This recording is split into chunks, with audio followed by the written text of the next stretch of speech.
अतर फारूकी जाने बढ़ते हैं। अतर पंजनद के मकाम पर मौजूद हैं। अतर बताएगा, ऑब्वियसली जितने भी दरियाएं हैं, सतलुज हो, रावी हो या जेहलम हो या जितने भी बाकी दरियाएं हैं, उन सबका पानी तो यहीं पर आएगा। तो इस वक्त यहाँ पर क्या सूरत हाल आप देख रहे हैं? जी, इस वक्त हेड पंजनद की अगर हम सूरत हाल बताएं तो गुज़श्ता रात से यहाँ पोजीशन नॉर्मल है, डिक्लेयर की गई है। यहाँ इस वक्त पानी का बहाव गुज़श्ता रात से कम होना शुरू हुआ है और इस वक्त महज 92,000 क्यूसेक का पानी ही यहाँ से इस वक्त उसकी आमद है।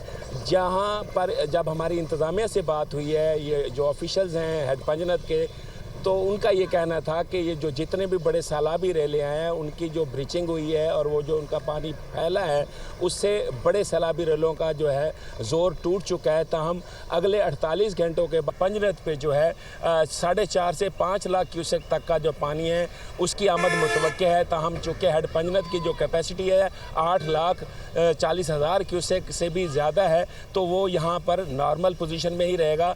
इसके साथ साथ अगर मैं बताऊँ तो इसी हेड पंजनद में शामिल होने वाला दरिया सतलुज जो है उसका बड़ा सैलाबी रेला जो है वो इस वक्त बहावलपुर डिस्ट्रिक्ट की हदूद में दाखिल हो रहा है और इस वक्त हेड इस्लाम की हम बात करें तो 84,800 क्यूसेक से भी ज़्यादा पानी का आज अभी तक का उसका जो है बहाव रिकॉर्ड किया गया। तब के यहाँ पर पानी की जो पोजीशन है आमद जो है वो मुसलसल तेज़ी से बढ़ रही है और इस सैलाबी पानी से जो है बड़ी पैमाने पर जो है तबाही मचा दी है। हासिलपुर के इलाकों की अगर हम बात करें तो नूरपुर बस्ती भटिया से जब पानी ओवरफ्लो होकर दाखिल हुआ था तो यहाँ 7 छोटी बस्तियां हैं, गांव है, जिसमें ढुड्डी बस्ती है, बस्ती झबेल है, बस्ती मोहाना है, बस्ती चट्ठे वाली है। यकीनन सूरत हाल ओवरऑल तो संगीन है, लेकिन आप बता रहे हैं कि पंजनद पे इस वक्त जो पानी का बहाव है, जो फ्लो है या जो लेवल है वो कम है।